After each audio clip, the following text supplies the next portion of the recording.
Welcome to our in-depth guide on how to add mentions to your Snap on Snapchat.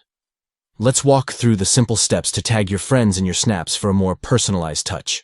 To begin, open the Snapchat app on your Android device. Once you're in the app, capture a new snap by tapping the Capture button or selecting a photo from your phone's gallery. After you have your snap ready, locate the sticker icon on the right side of the screen and tap on it to access the sticker options. Next, find and tap the mentions icon among the sticker choices. This feature allows you to tag specific individuals in your snap.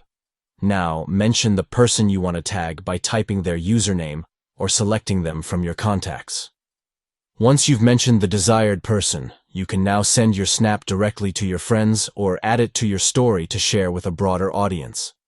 By following these steps, you can easily add mentions to your snaps on Snapchat, making your content more interactive and engaging for your friends and followers. Thank you for watching, and happy tagging on Snapchat.